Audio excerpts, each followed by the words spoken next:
Bonjour et bienvenue dans l'émission Le Doc Mayou et José. Doc Mayou, bon matin. Bon matin, chef d'orchestre. Non, pas chef d'orchestre. On fait de la musique ensemble.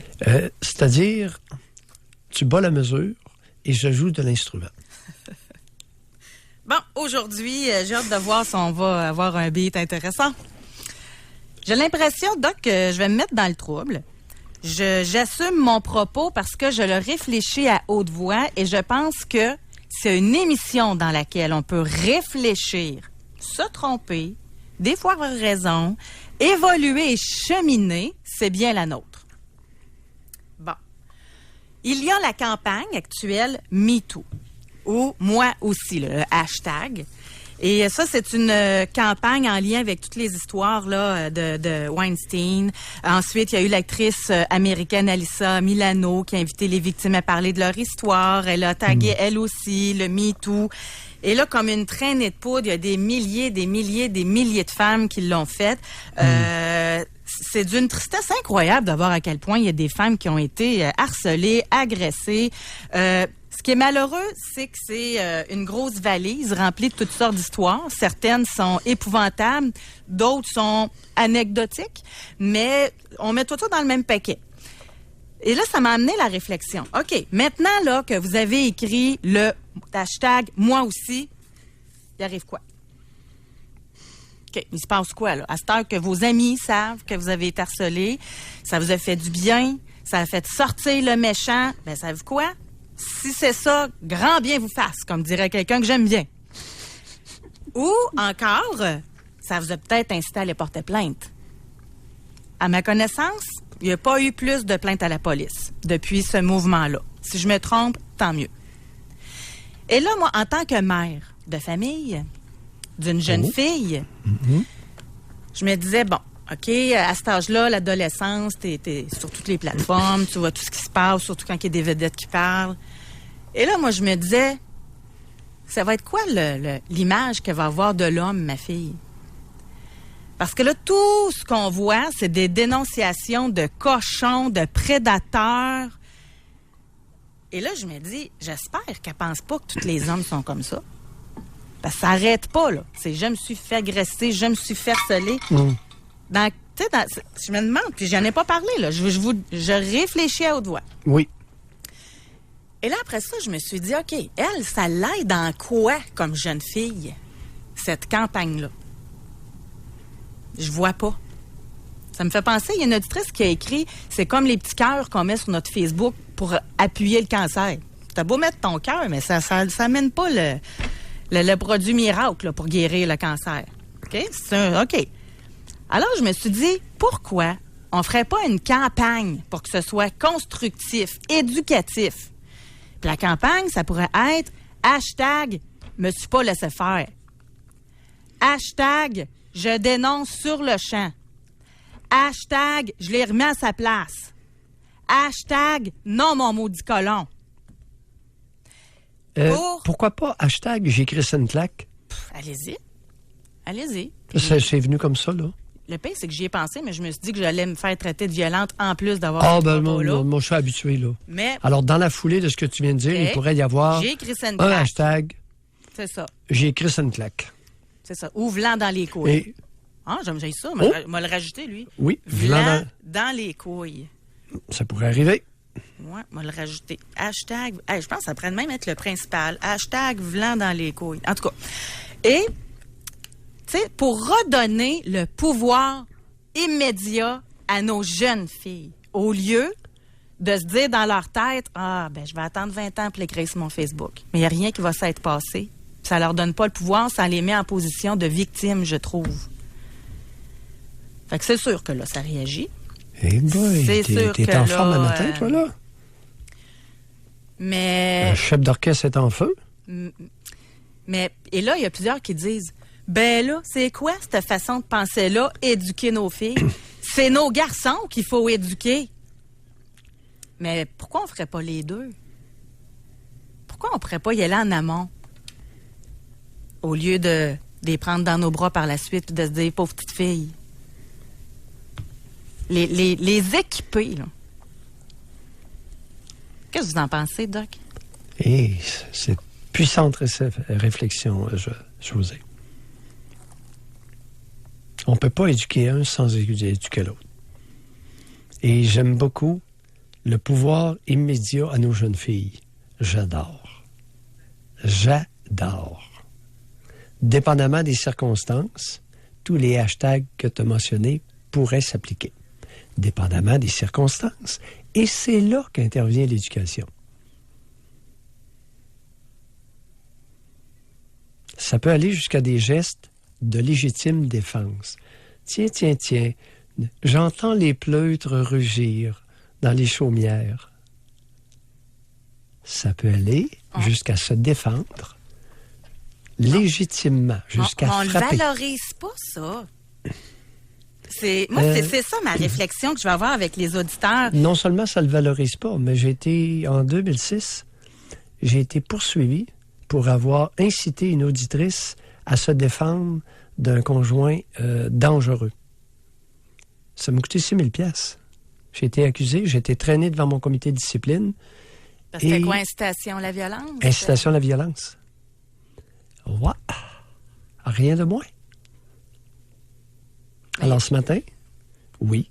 Et avis aux imbéciles qui nous écoutent, il y a une différence entre l'incitation à la violence et l'incitation à la légitime défense. Ça, c'est une différence colossale entre les Canadiens français et les Canadiens anglais. D'ailleurs, deux cas de légitime défense qui ont été traités par la Cour suprême du Canada originaient du Québec, et la troisième jurisprudence de la Cour d'appel du Québec, c'est ici. Alors, il y a l'arrêt Angelica Lavallée, il y a l'arrêt Colette Pétel et il y a l'arrêt Micheline Vaillancourt de la Cour d'appel du Québec. On a 3 causes de légitime défense au Canada. C'est pas un peu bizarre que les 3 originent du Québec? Angelica Lavallée, c'est une Québécoise. Colette Pétel, c'est une Québécoise. Ils ont tué. La Cour suprême a dit légitime défense. Micheline Vaillancourt, elle a tué son conjoint. Un coup de 12 dans le ventre. La Cour d'appel l'a acquitté sur le banc. Alors, les Canadiens français, et surtout les Canadiennes françaises, ne comprennent rien à la légitime défense. À rien. Zéro pin barre. Mais déjà Comment se fait-il? Lien culturel. Mais comment tu peux demander à quelqu'un qui est à plein ventre, qui est soumis... non, on s'en va à la même place. Okay. On s'en va à la même place. OK, je me tais. Non, allons-y pour la suite. Loin de là. Ne vous taisez pas. Non, on s'en va à la même place dans le sens... OK. Moi, j'aimerais ça aujourd'hui que les femmes... Aujourd'hui, ça va être les femmes. OK? Bon, les gars, si vous voulez vous essayer, essayez-vous, là. Mais j'aimerais ça entendre les femmes. Celles qui ont mis le hashtag « moi aussi ». Pourquoi vous êtes restés figés? Expliquez-nous. D'où ça vient, ça? Ouais, c'est bon. Pourquoi vous avez... Bon. Puis souvent, c'est ça, je suis restée figée, je savais pas quoi dire. Et à l'inverse... Pourquoi pas une bonne claque à la gueule? Bon, à l'inverse, j'en veux de ça. J'aimerais Pourquoi pas un coup de genou dans l'entrejambe? Mon rêve d'aujourd'hui, Doc, c'est d'entendre des femmes. Puis savez-vous quoi? Si on a assez d'extraits, là, on va faire une promo, là, puis ça va être « J'ai fait ci, j'y ai dit ça, je l'ai remis à sa place. » J'en parle, ça me donne la chair de poule. Puis on va faire circuler ça, là.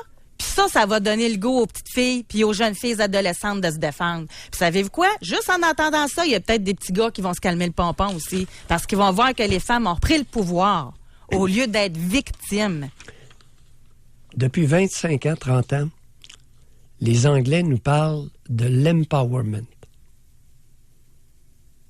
Empowerment. Et ça se traduit, tu l'as traduit, je l'avais jamais entendu, pouvoir immédiat. L'empowerment, c'est le pouvoir immédiat. J'aime ça. Parce que ce mot-là, dans mes conférences au psychiatre, n'avait pas été traduit. On parlait de l'empowerment. Mais en français, ça tombe dans le vide. L'empowerment. En anglais, ceux qui connaissent bien la culture anglaise comprennent ce que ça veut dire. Mais en français, parler d'empowerment, ça tombe, c'est creux. Oui. Pouvoir immédiat. On va aller à la pause. Vous pensez quoi de tout ça? Voulez-vous réaliser mon souhait, là? Y en a-tu qui en ont remis à leur place, là? Ou y en a-tu qui veulent nous expliquer pourquoi ils n'ont pas été capables de le faire? Oui. On va à la pause, on vous parle au retour. Pour rejoindre l'équipe du FM 93, composez le 670-9330. Jusqu'à 11h, au réseau Cogeco. Doc Mayou et José. Arsenault. Avec le Doc et José Arsenault. Aujourd'hui, dans l'émission, on réfléchit tous ensemble. Moi, j'ai un souhait, redonner le pouvoir immédiat à nos jeunes filles, à nos adolescentes, qui là entrent dans ce merveilleux monde où ils vont vivre toutes sortes de choses. Comment on veut qu'elles les vivent? En victimes ou encore en jeunes filles qui ont décidé de se défendre, qui ont décidé de reprendre leur pouvoir, puis de dénoncer sur le champ. Pas dans du... Imaginez-vous en plus... Regardez, je vais vous lire un courriel, OK? Parce que suite à ce que j'ai écrit, je vais essayer de le retrouver.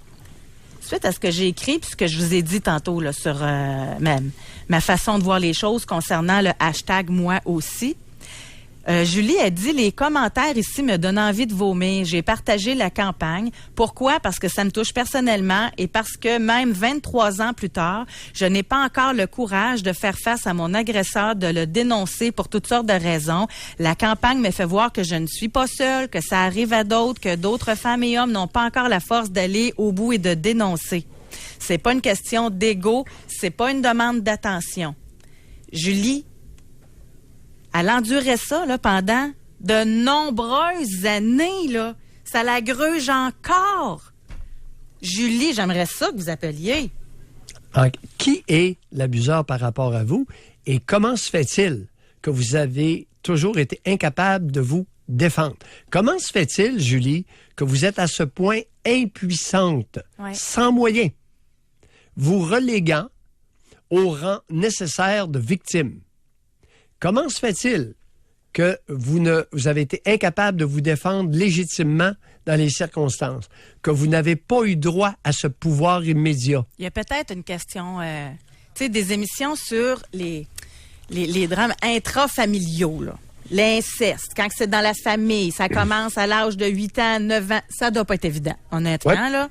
Ça, c'est un cas, là. Puis quand ta mère te croit pas, ça doit être assez dur de dénoncer puis d'avoir de la confiance en soi.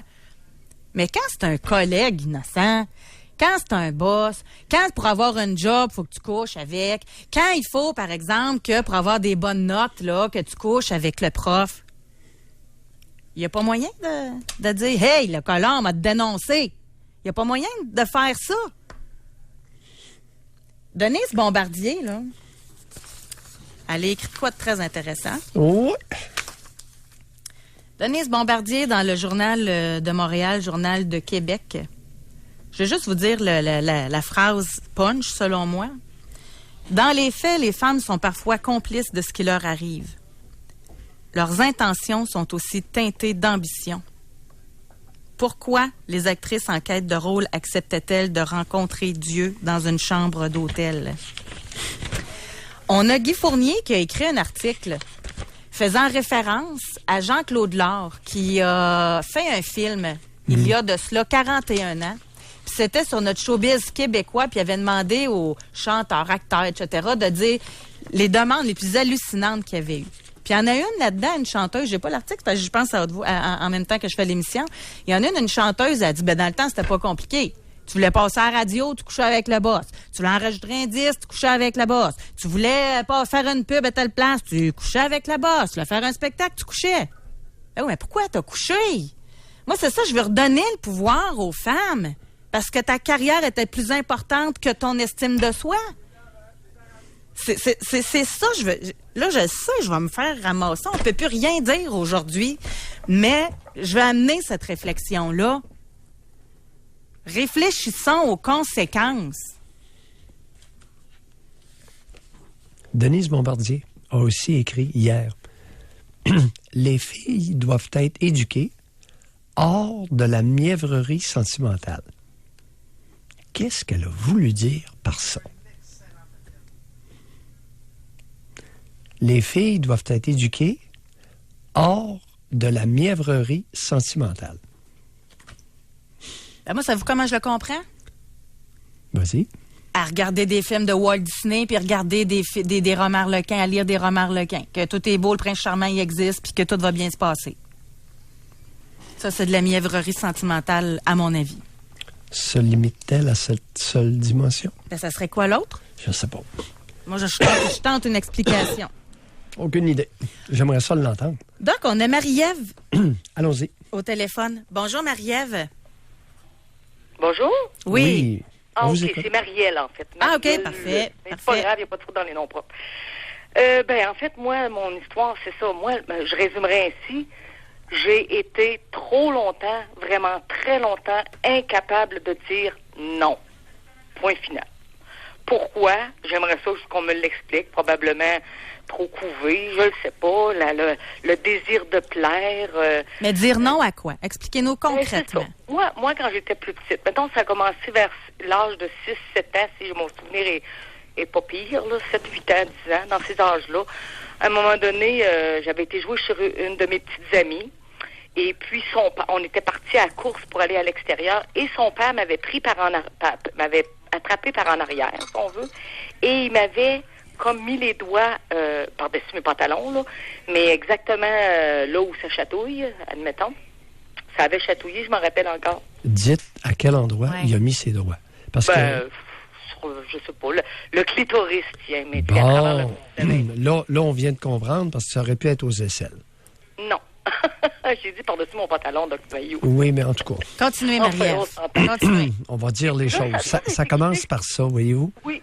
C'est Et ça a été un événement tout seul. OK, ça s'est jamais reproduit. Peut-être que j'ai jamais été tout seul avec lui par la suite. J'ai un souvenir très vague de ce monsieur-là. Ça, je m'en souviens. Et puis, par la suite, dans mon entourage familial, mes oncles, mes tantes, mes oncles, mon père, tout ça, personne n'a jamais rien fait de correct, de pas correct envers moi. Mais ça a été par la suite, tu sais, des chums, des amis, tu sais, puis le désir de plaire, le désir de pourtant, j'étais une belle fille, j'étais très populaire, une belle jeune fille, très sociable, très souriante, mais comme je le dis toujours, avec la maudite faiblesse, pas capable de dire non. Quand je suis arrivée là, j'ai travaillé, je suis entrée sur le marché du travail, j'avais des chums bien corrects, des bons, mes conjoints, mes chums de l'époque, mes amis de gars ont toujours été très corrects avec moi. C'était juste comme là, justement, lorsque j'ai commencé à travailler, à un moment donné, je suis allée travailler dans un endroit où ce n'était que des hommes. On m'a demandé d'aller travailler là. Je travaillais pour une municipalité que je nommerai pas parce que c'est ça que je suis écoutée. Non, c'est correct. Mais enfin. Et puis là, j'ai oublié un gros parti. Mon professeur de musique. Vers l'âge de 12-13 ans, je suivais des cours de musique avec un monsieur qui était un notable de la municipalité du temps. Et ce professeur de musique-là m'a dit une bonne journée.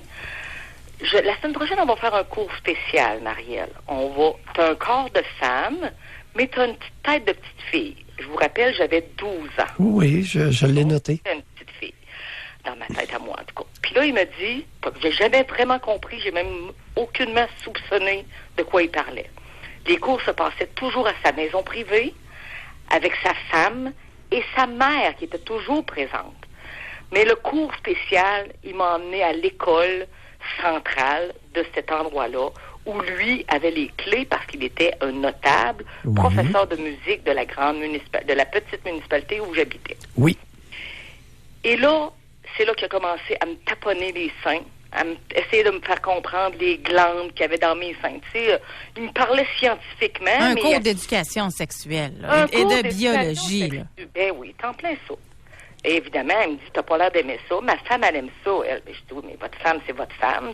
Puis je comprenais pas. Puis là, je l'embrasse.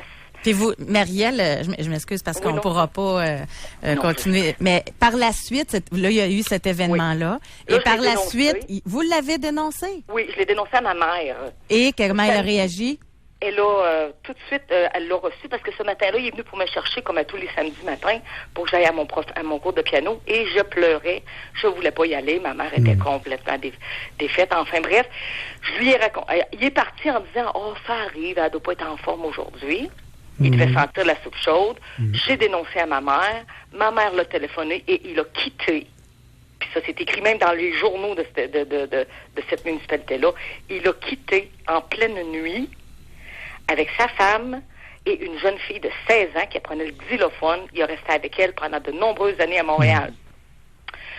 Sa femme, elle devait faire mes yeux, mais enfin, ça, c'est un autre dossier. Fait que vous, donc, vous avez repris le pouvoir. Vous l'avez dénoncé. Votre mère vous a cru. Oui, à cet âge-là, puis j'en remercie ma mère, mais ça l'a jamais réglé. Wow. OK. Les remerciements, là, on va les retenir. OK. J'ai une question pour vous. Oui. À partir de 6, 7, 8, 9, 10, 11 ans, 12 ans, qui à la maison était incapable d'accepter que vous puissiez lui dire non? Je m'en rappelle pas. J'étais enfant gâté. Qui n'acceptait pas un non de votre part? Ma mère. C'est sûr, parce que mon père... Et vous étiez en train de nous vendre la salade, que vous lui deviez un merci, la salope? Ben, elle a quand même cru mes propos, puis tout de suite fait action, non? C'est elle, en refusant que vous grandissiez, qui vous a exposé à un futur abuseur. Puis j'en ai eu, là. Les hommes, pour moi, c'est toute de la merde, des cochons. Inconsciemment, à son insu, en refusant que vous lui disiez non, elle vous rendait vulnérable à tout ce qu'il y a de crétin. Et elle le savait. Je sais pas, Doc. Ah, ça, là-dessus, Doc, je suis C'est pas plus sûre que les... intentions. Je ne sais pas si elle le savait. Hey, Marie-Ève... J'ai 60 ans, là, moi. Là, ça remonte à 50 ans en arrière et plus. Là. Marielle, un énorme merci. Oui, merci beaucoup. Parce que la majorité des mères au Québec agissent actuellement comme la vôtre. Merci, Marielle. Mais ça, là-dessus, je suis obligée de revenir au retour de la pause, mais je ne vais pas faire dévier le sujet. Non, on va retarder la pause parce que je veux pas que ça dévie le sujet. On a trop un bon sujet intéressant. De toute façon, là, on a un sondage actuellement sur la famille, les Québécois et la famille. Il y a une sorte de question là, qui ressemble à ça dans le sondage, fait qu'on va pouvoir y revenir plus tard. Définitivement. Moi, je vais m'en tenir à ça. Parce que je veux pas dévier le sujet. OK. Aujourd'hui, d'accord avec toi. Dans l'émission, chef d'orchestre. Dans l'émission, j'aimerais parler avec des femmes qui sont défendues. Le bien-être. Moi, j'en ai une histoire. Je la radote tous les années. Ça m'a tellement fait du bien, là. Je peux même pas imaginer. Je vais vous la radoter encore au retour de la pause. OK. Pour rejoindre l'équipe du FM 93, composez le 670-9330. Doc Mayou et José Arsenault. Avec le Doc et José Arsenault. Au réseau Cogeco. Ça dérange beaucoup, hein? Ça dérange notre émission d'aujourd'hui, ma prise d'opinion. Parce qu'au lieu de hashtag moi aussi, hashtag MeToo, moi je dirais hashtag vlan dans les couilles. Hashtag me suis défendu, hashtag me suis pas laissé faire, hashtag maudit colon, je te dénonce. Tout de suite, pas dans 20 ans. Tout de suite. Et j'aimerais ça dans l'émission avoir des témoignages de femmes qui l'ont fait pour qu'on puisse là faire un petit montage puis faire écouter ça à nos filles. Ça, c'est mon souhait, mais pour ça en prend qui appelle. Tu sais, là, il y en a une qui... Mais juste avant, j'avais dit que je raconterais mon histoire. Il y a de cela naguère. Ça fait 26 ans que je fais de la radio, fait que ça recule, OK? Ça recule de loin, là. Mais j'avais un boss. À chaque party, il s'essayait. Veux-tu me frencher? Tu veux-tu finir ça quelque part? Moi, ça m'énervait. Et là, à un moment donné, c'était un party. Puis là, il me dit, si tu réussis à passer tout le plateau de shooter, parce que le monde commençait à partir puis il voulait que le party lève, et dit, je te donne ce que tu veux. Hein? Une augmentation de salaire, n'importe quoi? Oui, madame. J'ai tout passé des shooters. Puis quand je suis revenue, il dit, qu'est-ce que tu veux? Le respect. Ça a fini là. Ça a été terminé. Puis ça m'a rendu fière. Je le raconte et je suis fière.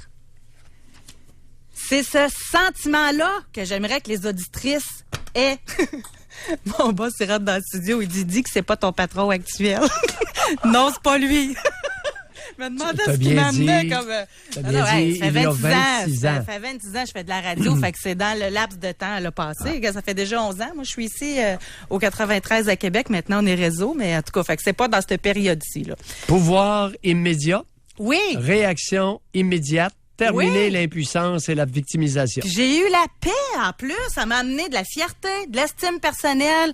J'ai perdu ma job après. M'en fous, je m'en suis retrouvé un autre. Bon. Mais ils n'ont pas fait ça tout de suite, ça aurait mal paru, là.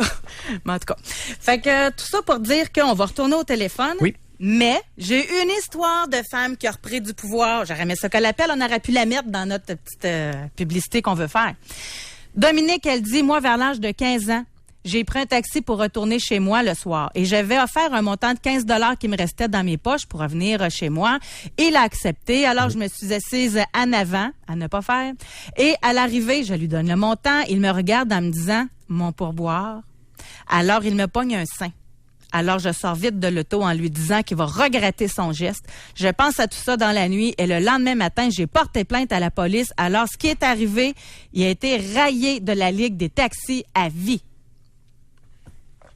Pouvoir immédiat, Yes! réaction le lendemain matin, Yes! problème réglé. On va parler avec... Le maillet a eu sa leçon. C'est ça. On va parler avec Ghislaine de Montréal. Bonjour, Ghislaine. Bonjour. Ghislaine. Bonjour. Moi, j'ai eu une mère extraordinaire qui m'a appris enfin à me défendre. Elle nous mettait des aiguilles après nos chapeaux, puis elle disait piquez ça dans la poche des gars. OK? Ça a été comment on a été élevés. Des parties de bureau, c'était des tripoting parties. Moi, mon premier événement où est-ce que j'ai eu à prendre la décision de me défendre, j'ai 6 ans, je suis en 2e année. Les gars plus vieux sont après moi, veulent m'embrasser, dont un, entre autres, qui me lève le cœur royalement. On avait à cette époque-là, je ne sais pas si vous vous souvenez, les livres Spirou, 2 pouces de haut, de la grandeur d'une bande dessinée. Je me rappelle très bien. Bon, moi, je montais dans les marches et je traînais ça avec moi. Puis aussitôt qu'il y en avait un de cette gang-là qui m'approchait, j'ai un maudit un coup sur la tête. Ouais. À un moment donné, un soir, ils m'ont tout entouré. Puis il y en a un de la gang qui m'embrassait de force. Puis pour me retourner à l'école, pour me retourner à la maison, j'ai entendu mon frère. Puis ce gars-là était brigadier. Puis il a dit « Hein, j'embrasse ta soeur à midi. » Fait que là, je voulais pas qu'il en parle à mon père, j'avais peur d'en faire chicaner.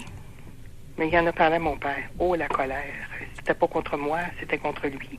Et le lendemain, ce gars-là a mangé la strap devant moi. Devant toute sa classe. Ce que j'avais aimé de l'événement, c'est que les autres gars aussi ont été conscientisés que ça se faisait pas. Et puis ça s'est transposé tout le long de ma vie. Un jour, il y a un boss, puis on est dans un party de Noël, puis il met ses mains sur mes hanches. Puis je me souviens, il y avait un de ses employés à côté de moi, puis là, il faisait son pharo, tu sais. Puis là, j'ai dit, oh, t'es sale patte sur moi. La face y a tombé. Les gars ne s'attendent pas des réactions de même. À un autre moment donné, j'ai un policier qui est chez nous pour venir chercher Graveur. Puis il avait amené de la boisson, puis quand je me sens en alerte, moi qui ai un verre, je me sens en pompette. Quand je me sens en alerte, là, tu vas me faire prendre 40 onces de boisson et ça coule comme de l'eau. Aucune réaction, aucun état d'ébriété. C'est vrai que mon état d'alerte fait que oui, je suis pas capable de devenir ébriété. Oui. C'est le même principe que prendre de la cocaïne avec de l'alcool. Oui. Allez-y, l'adrénaline peut, si elle est très élevée, neutraliser une partie de l'effet de l'alcool. Allez-y, continuez. Alors, le policier, il est en devoir ou en civil? Non, ben là, c'était à la fin de son quart de travail. Il était déjà venu prendre quelques cafés, mais il avait toujours été à sa place. Oui. Fait que, bon, c'est dans ce temps-là. Vous l'aviez invité ou il s'est invité? Il s'est invité. Ici, quand j'avais été au poste pour chercher le graveur, il dit, Ghislaine, il dit, je vais aller chercher chez vous demain soir. Ah, OK. Prétexte. Alors, prétexte professionnel. Il a sauté sur l'occasion. Oui. OK. Fait que là, à un moment donné, il a vu que son histoire ne pognait pas, puis que j'étais dans mon fauteuil, puis que lui, il restait tout seul sur le divan, que c'était pas question que j'aille le rejoindre. Fait que je vais chercher le graveur, mais je l'entends pas me suivre. Hein. Ils sont habitués aux autres pas mener de bruit. Hein. Je l'entends pas me suivre, je me reviens d'abord. Il tire ses pantalons aux genoux, bandé comme un cochon, puis il dit ça te tente dessus. Aïe, aïe. Je te l'ai engueulé comme du poisson pourri. Il est resté assez de l'air bête qui a échappé ses culottes. Là, j'ai dit à cette heure, t'es ramasse, là, t'es remets, puis tu sors. Le lendemain, il a appelé pour s'excuser. Et le surlendemain, il me dit, mais là, je me suis acheté des condoms. Regarde, tu me rappelles, je te revois, et c'est bien de valeur. Toi, je te fais une plainte à la police. Il y en a-tu des colons pareils, hein? Ouais. C'est incroyable, là. Lui, il comprend même pas la première fois. C'est spécial, là. Non. Il y a un pourcentage d'hommes comme ça. Ouais, Excellent. ouais. Ghislaine, merci de nous avoir parlé. Merci beaucoup. Pouvoir immédiat, réaction immédiate. Ghislaine, merci.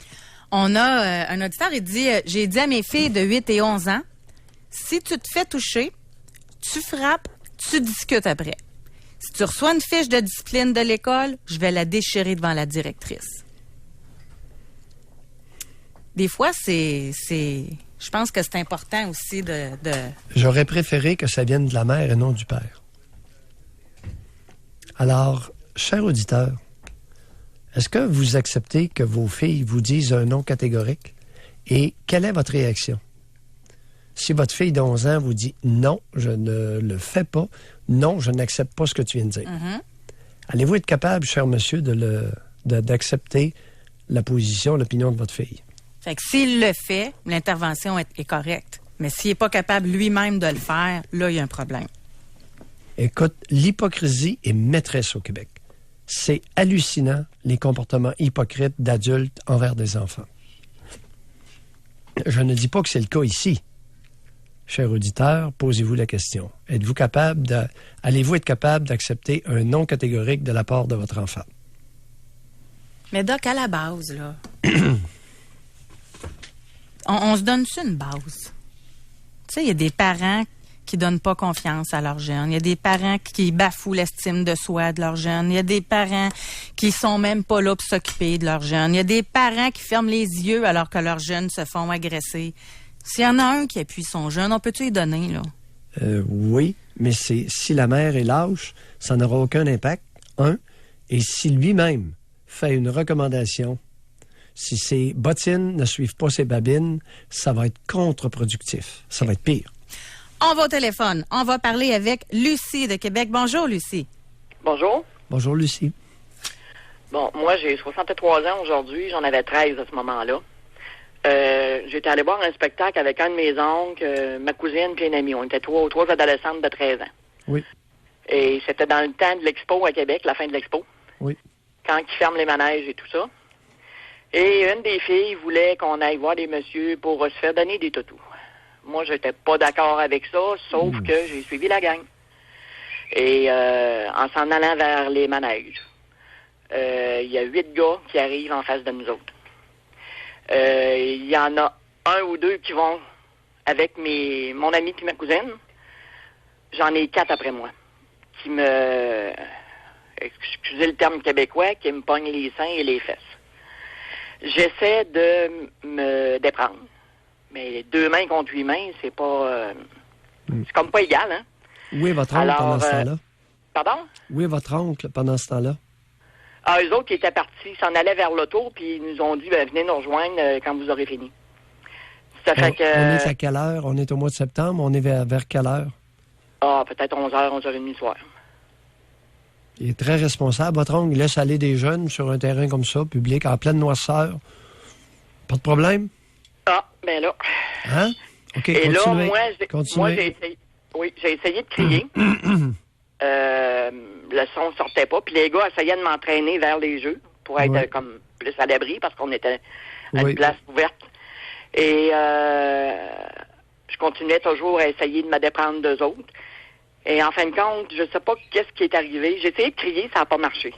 Il y a un monsieur qui a passé à nous autres. Puis il m'a regardé, puis dans son regard, c'est comme si j'avais lu, arrange-toi, c'est ton problème, quelque chose de même. J'ai vraiment pas aimé ça. Et là, à un moment donné, je sais pas pourquoi, j'ai pensé à crier à ma cousine, j'ai crié « Hélène, va chercher ton père ». Et en criant « Hélène, va chercher ton père », excuse, je l'ai nommé, je voulais pas la nommer, les gars sont partis, puis ils ont dit « Venez-vous-en, les gars, on va être en retard pour notre autobus pour Saint-Romuald ». Fait que je sais que les gars venaient de Saint-Romuald, et c'est tout. Là, les 2 autres filles sont venues me rejoindre, on s'est en allé à l'auto, puis là, je reprenais mon souffle. J'ai eu vraiment la peur de ma vie. Oui. Mais je suis contente parce que même si j'ai pas réussi à crier, je me suis dit, au moins, il est venu une solution, en tout cas, quand j'ai dit, va chercher ton père. Je suis pas tellement content de votre oncle, là. Une espèce de tête vide. Ouais. Une espèce de tête vide. OK? Bye, Lucie. Oui. Il n'est pas le seul à avoir la tête vide. Bye, Lucie. On va aller à la pause, Doc. C'est incroyable. Au retour, moi, là, j'ai pas encore de pub, là. Moi, je veux monter une pub à la fin de l'émission avec des femmes qui sont défendues, là. On en a eu quelques-unes, là. Vous vous êtes défendues. Comment vous êtes sentis par la suite? Soyez des exemples pour nos jeunes filles, pour nos adolescentes. Racontez-nous la fois où vous n'êtes pas laissé faire. Puis comment ça s'est passé? On va à la pause, on veut vous entendre. Rejoindre l'équipe du FM 93. Composez le 670-9330. Doc Mayou et José Arsenault. Avec le Doc et José Arsenault. Au réseau Cogeco. Moi, je comprends pas qu'il y a du monde qui prenne ça mal. Notre façon de voir les choses aujourd'hui. C'est-à-dire? Parce que moi, ma façon de voir, au lieu du hashtag moi aussi, hashtag MeToo, qui fait en sorte que des femmes qui dénoncent des années plus tard sur Facebook, sur Twitter, puis que ça arrête là, ben moi, je suggère plutôt de faire hashtag je me suis pas laissé faire, hashtag je l'ai dénoncé, hashtag vlan dans les couilles, hashtag... C'était quoi que vous avez dit? J'en ai crissé une. Bon. Une claque sa gueule. C'est pour le bien là, de la compréhension que j'ai dit ces gros mots-là. Alors, pourquoi il y a du monde qui le prennent pas? Parce que la femme, elle devrait être une victime et le monsieur, le méchant. Bon. On peut-tu travailler des deux bords? On peut-tu travailler les agresseurs, des peines plus sévères pour commencer? Ça va inciter plus de femmes à dénoncer, selon moi. Ça, c'est le gouvernement veut s'impliquer dans cette campagne-là là, qui annonce des peines plus sévères.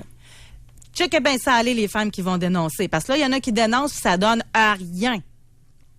Et d'un autre côté, éduquons nos filles. Apprenons-les à se défendre. Des fois, juste en parole. Juste des fois, pas besoin de frapper en parole, un bon cri, un whack, puis ça réveille du monde qui sont dans les alentours. Des fois, juste ça, là, ça peut faire une différence. Hey, à la photocopieuse, ça fait 4 fois que le gars se frotte dans le dos de la femme. Est-ce que c'est un hasard, ça, là? Tu sais, t'es dans le bureau, là, puis tu te mets à parler fort. Voyons, on doit, t'es en manque? D'après moi, le gars va se calmer. Juste des petites phrases, des fois. Oui. On va aller au téléphone, on va parler avec Marie-Soleil. Bonjour. Oui, bonjour. Marie-Soleil. Moi, j'ai une question pour vous, Doc. Oui. Je me demande, je vous écoute, je suis tout à fait d'accord avec toi, José, vraiment à 100%. Je participerai pas à cette campagne-là sur Facebook et autres, là. Je trouve ça complètement absurde. Moi, étant petite, j'ai déjà été approchée par un professeur en 4e année. Tout de suite, j'ai senti que je me sentais pas à l'aise dans ses gestes. Tout de suite, j'en ai parlé à ma mère. Elle a dit, c'est beau, je m'en vais à l'école. Ça a été réglé. Tout de suite, il a été mis à la porte. J'étais pas la première qui dénonçait. Toutes les fois dans ma vie où j'ai eu des hommes qui ont fait des comportements inadéquats, tout de suite, j'ai réagi. Mais dans mon éducation, j'ai été élevée comme étant égale à l'homme. On est pareil. On a les mêmes droits. On a le droit de vivre, on a le droit de parler, on a le droit d'exister. Puis notre corps, c'est notre corps. Moi, ce que je me demande comme question, est-ce que ça se peut que ceux qui parlent pas, ceux qui agissent en victime, c'est qu'ils ont l'impression de ne pas être à la hauteur de l'homme? Définitivement. Vous avez une hypothèse très explicative pour beaucoup de comportements d'abus. Moi, chez nous, j'ai un garçon et une fille. Et ni l'un ni l'autre n'a le droit de se faire toucher s'ils n'ont pas envie. Ni l'un ni l'autre a le droit de se faire agresser. Les deux sont élevés de la même façon. Tu respectes les femmes, mais tu respectes les garçons. Ben oui. C'est partout pareil. Égalité de droit. Oui, exactement. Le droit de vivre. Oui. Fait que je pense le droit d'avoir la paix. Oui. Maintenant, attendez un peu. Et lorsque le respect n'est pas au rendez-vous, vous et votre conjoint, vous recommandez quoi à vos enfants? De crier, de réagir tout de suite. Il n'y a personne qui a le droit. S'il y a quelqu'un qui te touche, tu lui dis fermement, c'est la règle du 3. Tu lui dis fermement d'arrêter.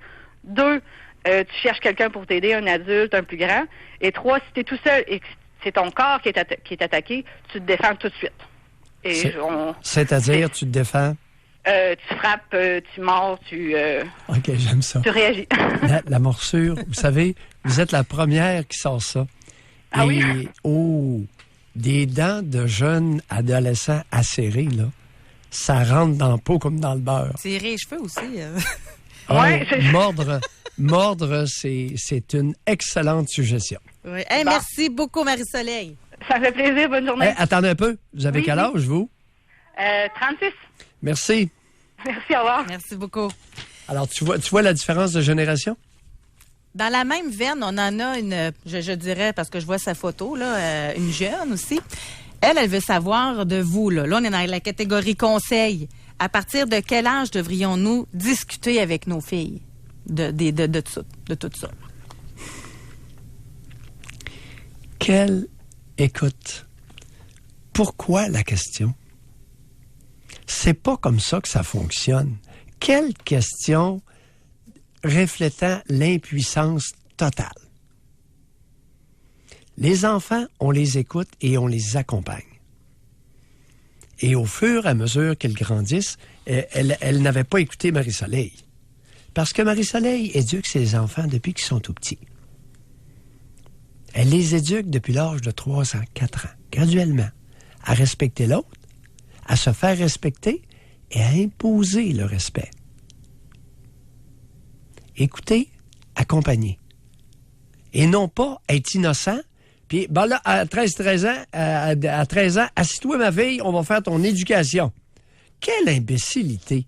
Quelle insignifiance! Doc. Quelle innocence! Doc, je m'excuse, là, mais là, vous exagérez. Vous savez même pas quel âge ont ses filles. Vous savez même pas comment elle parle avec ses filles, puis comment elle les éduque. Non, mais si Là, tel c'est est une le cas... phrase de 10 mots, là, puis vous venez de tout juger, là. Non, mais si tel est le cas, si un parent est incapable de comprendre qu'on accompagne les enfants et qu'on les éduque graduellement, il a raté son rôle. Je comprends, Bon. mais pour une fois qu'on a des parents qui veulent bien faire les choses, puis qui vous donnent de la crédibilité, puis qui vous demandent conseil, on pourrait juste aussi leur répondre. Ça serait peut-être une bonne idée. Non, dans bien des cas, ça ne sera pas suffisant. Parce que si tu ne brasses pas certains pommiers, les pommes ne tomberont pas. OK. Pour que ce soit efficace, il y en a une couple qui ont besoin d'être brassés. Mais vous, quand on fait l'émission comme ça... Parce que le Christ a dit aux innocents les mains pleines. Et les innocents ont souvent l'impression d'avoir les mains pleines. Mais quand on et fait- d'être dans leurs droits. Vous aimez ça, faire de l'éducation populaire, j'imagine, quand on fait nos sujets avec votre expérience de psychiatrie, etc. Vous devez pas haïr ça, que des gens qui vous écoutent, puis qui, des fois, il y en a qui prennent la peine d'écrire pour dire « Hey, merci, grâce à vous, j'ai cheminé, Doc. » Vous devez aimer Oui. ça de temps en temps? Bon, Oui. ben c'est parce qu'ils posent des questions puis qu'ils écoutent ce que vous dites. Si on le dit pas comment ça marche, personne va pouvoir cheminer, là. Mais il est important aussi de dénoncer les incompétents du même souffle. Oui, mais pas en se servant des auditeurs qui veulent bien faire. Et... Il y en a assez qui appellent, qui sont tout croches. Vous avez en masse de matériel. Là, elle veut bien faire. Ça, c'est ta présomption. Peut-être. On va aller à la Peut-être. pause. Je suis fâchée. On va aller à la pause. Au retour, on va parler avec Marie de Montréal. Nous avons Lynn de Québec également. Racontez-nous la fois où vous vous êtes défendu ou votre vision des choses avec vos propres enfants aussi. Là. Est-ce que... Là, j'ose plus rien dire. Là. En tout cas, parlez-nous de comment vous êtes avec vos enfants là, en lien avec notre sujet d'aujourd'hui. Pour rejoindre l'équipe du FM 93, composez le 670-9330. Doc Mayou et José Avec Doc Mayou et José Arsenault. au réseau Cogeco. Dans l'émission. Aujourd'hui, nous réagissons face au hashtag moi aussi, hashtag MeToo. Moi, j'aimerais plutôt un hashtag vlant dans les dents, hashtag j'ai dénoncé, hashtag je me suis pas laissé faire. Je me laisse pas faire. Si on pouvait amener ça au présent, au lieu de constamment mettre ça au passé. Doc Mayou, on se complète bien. Très belle nuance de votre part. J'aime ça. C'est encore plus puissant là, comme prise de position et de pouvoir personnel. Je ne me laisse pas faire. J'aime ça. Pouvoir immédiat. Exact. Mon enfant ne se laisse pas faire Exact. et ne se laissera pas faire. Ouais. Pouvoir immédiat pour une réaction immédiate lorsque ça se produit. Versus l'impuissance, la dénonciation 20 ans plus tard et tout ce battre-atlan. Doc, on a une auditrice, elle dit l'ex-conjoint de ma fille a menacé de la tuer et de tuer leur bébé de 2 mois. Ouais. Adolescente, elle avait suivi des cours d'autodéfense. Elle l'a jeté face contre terre, l'a immobilisé en lui cassant ses lunettes. Ça a refroidi les ardeurs de cet homme violent, très humilié surtout. Elle l'a quitté immédiatement. Quand c'est possible, v'lan dans les dents. On a Lynn de Québec. Bonjour, Lynn. Bonjour. Lynn. Bon, juste pour commencer, moi, j'ai été élevée par une femme qui a fait son possible, qui était contrôlante. Elle a marié un gambler. Donc, moi, quand je suis arrivée, son rêve était, quand elle s'est rendue compte qu'il était gambler, elle s'est rendue compte qu'elle n'aurait pas la vie de vedette, parce que c'était aussi un musicien, là, dans le temps, là. Donc, je pense qu'après ça, elle a toujours un peu, elle me disait toujours que j'étais belle intelligente, mais au moindre choix que je faisais, c'était toujours ses poches. Au moindre personne que j'aimais, c'est une poche. Fait que donc, j'ai eu un petit peu de misère à prendre ma place dans tout ça. Lynn. Oui. J'aime le un petit peu de misère. Beaucoup de misère. Bon, pourquoi avez-vous minimisé à ce point?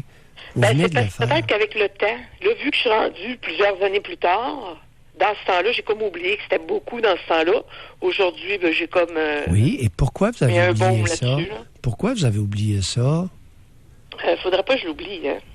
Pourquoi? C'est parce qu'on dit toujours qu'il faut pas radoter. Non. Qui tentez-vous de protéger en minimisant l'abus parental? Je veux pas le minimiser, par contre. Oui. Mais je pense que c'est moi, parce que veux pas. Donc, quand tu t'affirmes comme ça, tu vis le rejet. Hein. Tu passes pour une hystérique. Oui, et le rejet, vous avez craint le rejet de qui principalement? De ma famille, des gens qui m'entouraient. Lynn, s'il vous plaît. De ma mère? Vous avez quel âge, Lynn? J'ai 59 ans. 59 ans. Ça commencerait temps qu'on regarde la réalité comme elle a été, Lynn. Oui. OK, continuez. Alors, vous vouliez dire quoi, là, rapidement? OK, c'est ça. Suite à ça, moi, j'ai eu des événements et j'étais victime vraiment. Là. J'ai eu un chum jeune, il m'a magané pas mal. Ça a pris du temps. J'ai rencontré, heureusement, sur mon chemin, une fille qui m'a invité à aller rester en pension chez elle, qui avait du caractère. Donc, avec cette personne-là, on dirait que je devenais Avez-vous réalisé la salade infecte que vous essayez de nous servir ce matin? J'ai été victime, vraiment. J'ai eu un chum jeune qui m'a magané. Oui. Lynn. Oui. Réalisez-vous la salade que vous êtes en train de nous servir? Servez-vous... C'est pas une salade, c'est la réalité. Il m'a magané pas mal. Non, écoutez, c'est pas ça. J'ai été vraiment victime. J'ai eu un chum jeune qui m'a magané beaucoup. Oui. Hey, c'est pas être victime, vraiment. C'est le thème de l'émission. J'ai été abusée. C'est ça? On vous a rendu vulnérable. Votre mère vous a rendu vulnérable à n'importe quel abuseur. Oui, c'est vrai, ça. Bye, Lynn, allez Parce réfléchir. OK, bye, il est trop tard. Allez, bye, 59 ans, c'est trop tard.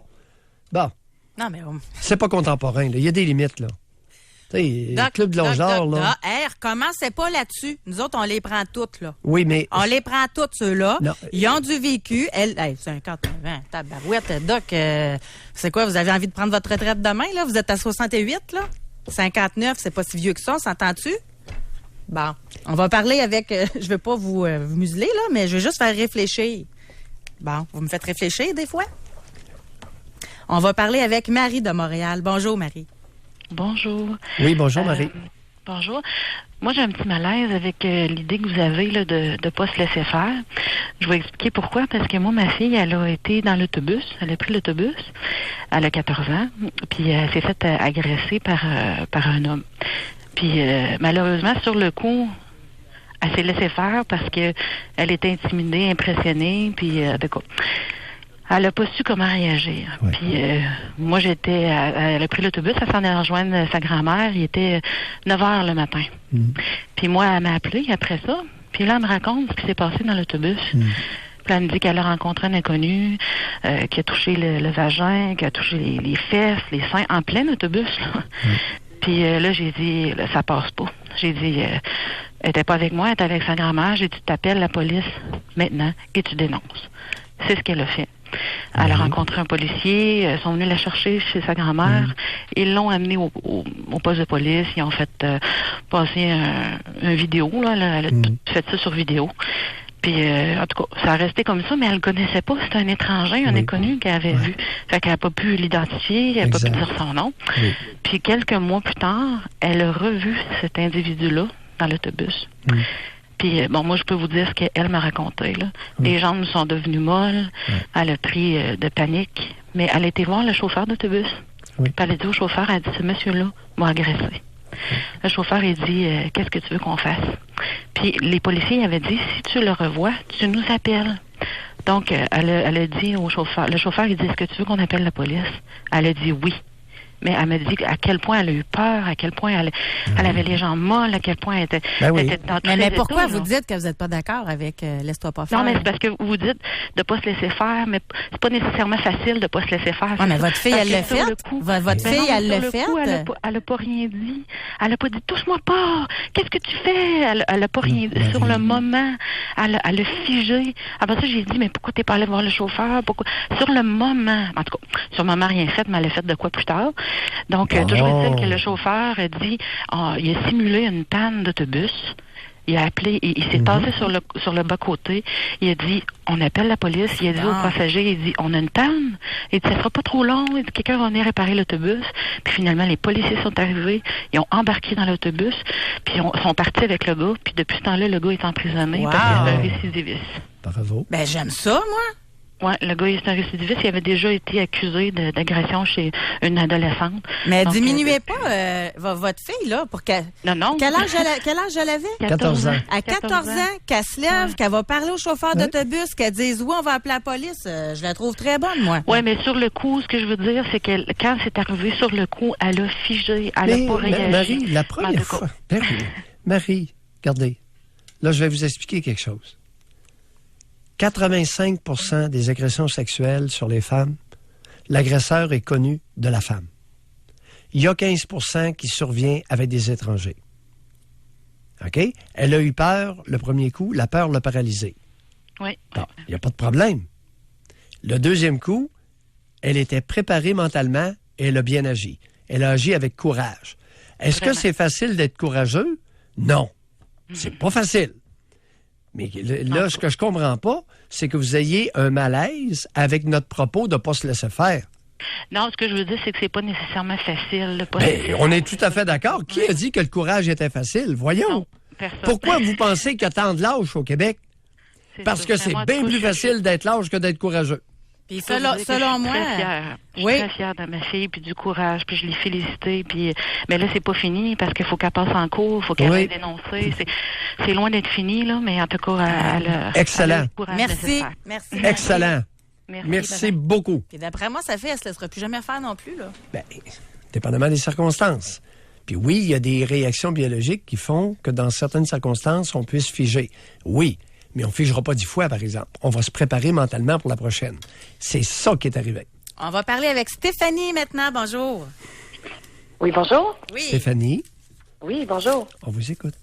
Oui, moi j'ai été mariée avec un homme qui était violent, puis qui a commencé la violence tranquillement, là, surtout la violence verbale qui essaie de te diminuer, puis après ça c'est la violence physique qui s'installe. Jusqu'au jour où la violence physique, là, il se fait un plaisir à vouloir montrer qu'il est dominant. C'est surtout son côté dominant qu'il aimait avoir. Il pouvait rentrer du travail le soir en boisson, puis là, il t'accote dans le mur, il te prend à la gorge, puis ça commence toujours tranquillement jusqu'au jour où là, il va un peu plus loin. Mais à un moment donné, j'ai décidé de prendre le contrôle, puis ça a duré quelques années, mais à un moment donné, il s'est rendu compte qu'il me faisait plus peur parce que il pouvait plus m'agresser parce que c'est moi qui le tassais dans un coin. Du moment où il voulait lever le point devant ça a duré combien d'années, là, ce jeu-là? Ce jeu malsain. Ça a duré combien d'années, là? Ça n'a pas duré si longtemps que ça parce que je suis quelqu'un qui est quand même assez forte. Ça a duré combien d'années? 1 an. On pourrait dire 1 an. 1 an. Avez-vous eu des enfants avec lui? Oui, j'ai des enfants avec lui. Puis ça a duré 1 an. Des enfants, puis ça a duré 1 an. Ça dure 1 an, mais Stéphanie, votre histoire est cousue de fil blanc. Allez, bye, à la prochaine. Histoire cousue de fil blanc. Ça a duré 1 an, j'ai des enfants avec lui. Faites l'addition, 9 mois de grossesse. Ça marche pas. C'est peut-être honteux. C'est n'importe quoi. C'est peut-être honteux, là. C'est peut-être pas facile. Écoute, c'est du pétage de brou. C'est de la rationalisation. C'est n'importe quoi. Au moins, si vous nous appelez, essayez de faire en sorte que votre histoire se tienne. Vous n'avez pas fait vie commune avec un homme 1 an et vous avez eu des enfants avec lui. Prenez-nous pas pour des imbéciles, là. On sait calculer, puis assez vite, merci. On va aller à la pause, Doc. Et au retour, c'est notre dernier moment où... Quoi? J'étais de bonne humeur, moi, matin. Ben, une chance. Ça arrête quoi? On va à la pause. Au retour, on veut encore, là, un sprint, là. Aidez-moi, là. Je veux entendre des histoires de femmes qui ne se laissent pas faire, ne se sont pas laissées faire, des hashtags vlant dans les couilles, parce qu'en réaction au hashtag, MeToo ou moi aussi. Pour rejoindre l'équipe du FM 93, composez le 670-9330. Doc Mayou et José Arsenault. Le Doc Mayou et José, c'est le Doc et José. Au réseau Cogeco. Aujourd'hui, dans l'émission, hashtag vlant dans les couilles. C'est comme ça qu'on appelle l'émission. Hashtag je me laisse pas faire. On a Caroline qui nous appelle de Shawinigan. Bonjour. Bonjour. Caroline. Oui. On vous écoute. Moi, j'appelle... c'est arrivé, j'avais 11 ans. J'ai été attaquée à couteau par un agresseur. Puis justement, pour pas se laisser faire, il m'a dit, si tu cries, je te tue. Je suis parfait, tu vas me tuer. J'ai crié le plus fort que j'ai pu. Est-ce que c'était quelqu'un que vous connaissiez ou un parfait étranger? Moitié-moitié, je dirais. Quelqu'un où ce qu'on allait, mettons, le dimanche à l'église. Et c'est ça. C'était pas une connaissance proche, mais quelqu'un de vue que vous connaissiez. Exact. Mais le nom, je le connaissais pas. C'est les gens autour qui ont fini par me dire, il s'appelle comme ça. Ah, mais OK. C'était pas un inconnu. Non, pas inconnu. Je l'avais déjà vu. Attendez un peu. Que vous rencontriez le dimanche à l'église. Oui. À quelle église que vous fréquentiez? Dans le bout de Saint-Jérôme. Non, mais une église de quoi? Une église catholique ou mormon? Ah oui, catholique. L'église... Quel âge avez-vous? Là, j'ai 29 ans. Vous avez 29 ans?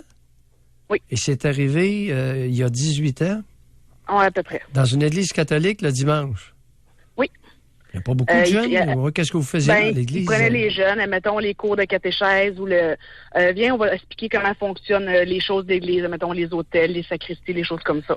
Puis il dit, gars, viens, je vais t'expliquer ça. Il m'a emmené dans un local plus loin. Oui. Puis là, il a sorti un couteau. Oui. Oui. Il dit, tu enlèves ton linge ou je te tue. Je vais parfait, tu vas me tuer. J'ai pogné ses mains, sûrement l'adrénaline. J'ai réussi à me défendre. Il n'a pas réussi à me toucher. OK. Donc, j'ai porté plainte ensuite. Oui. Je suis arrivée chez nous, j'ai porté plainte à la police. Oui. Monsieur était déjà recherché pour agression sur mineur. Ben, écoutez, c'est écrit dans le ciel, hein?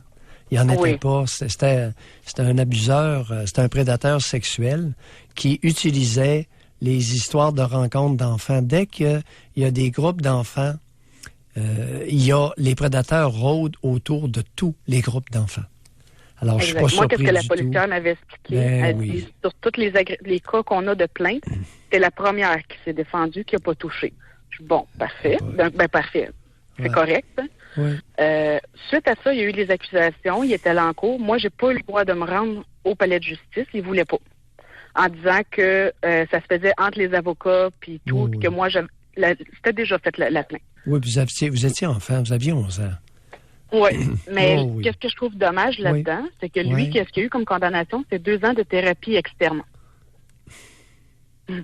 Et donc, quelques mois après, il travaillait dans un camp scout pour les enfants. Ouais.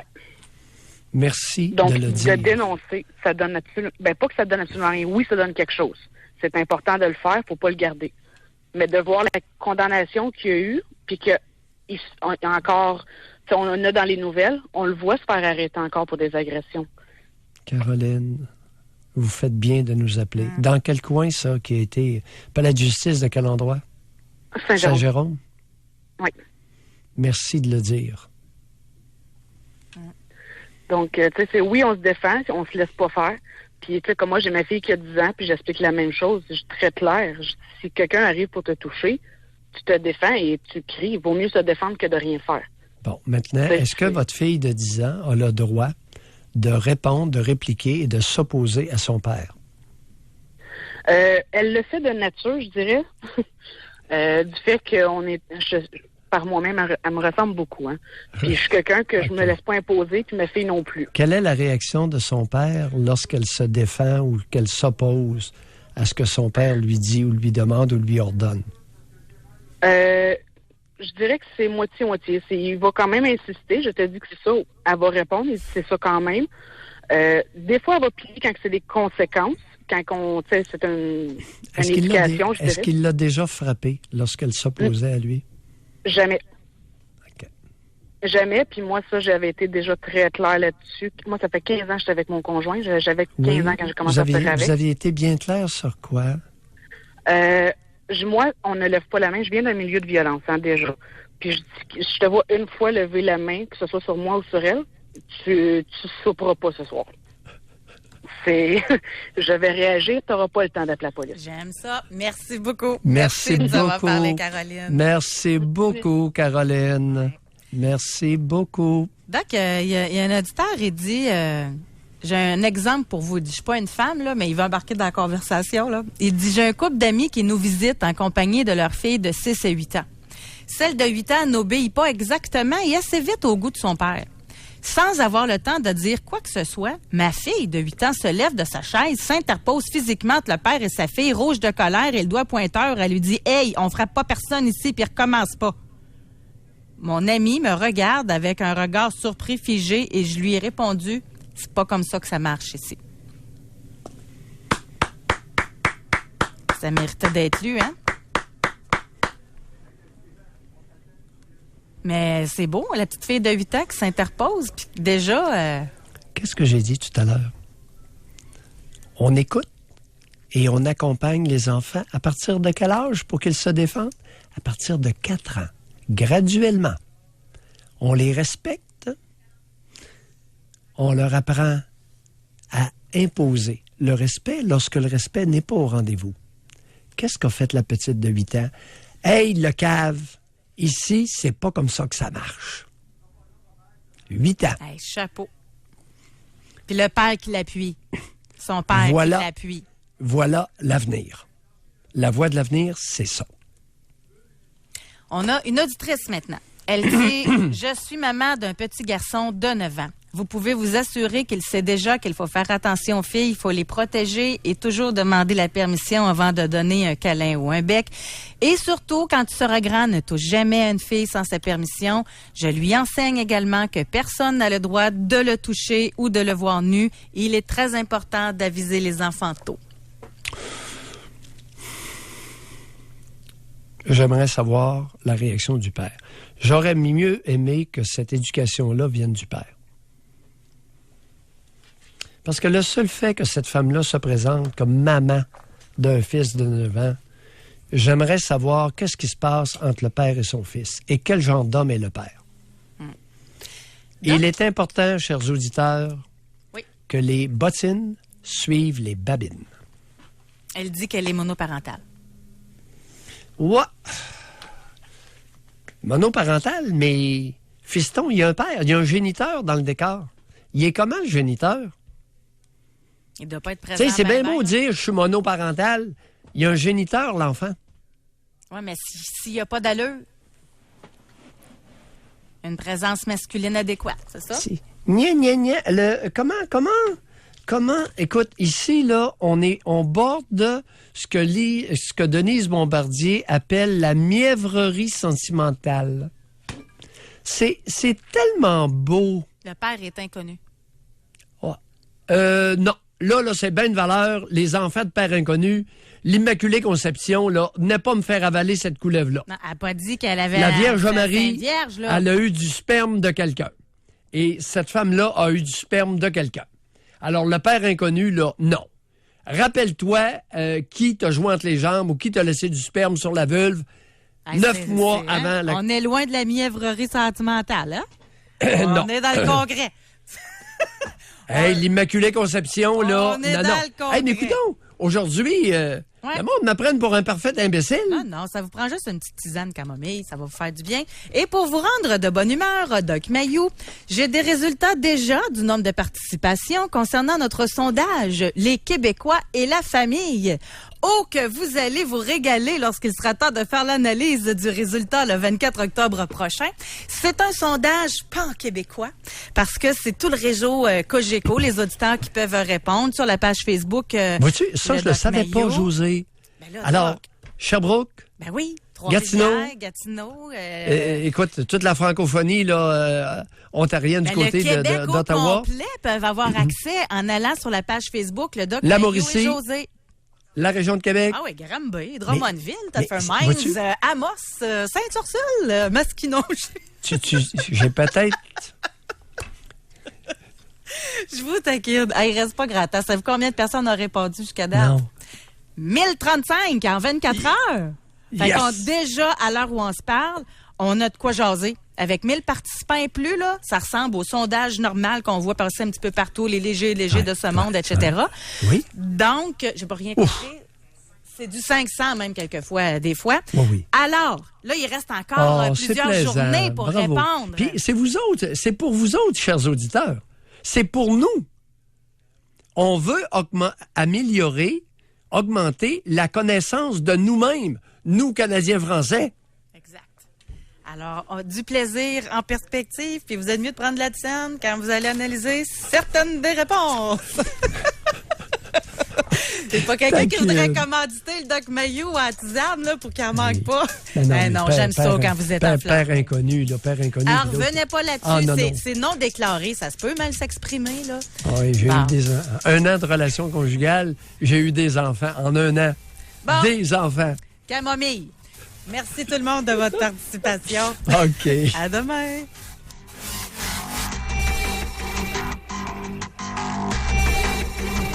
Doc Mayou et José.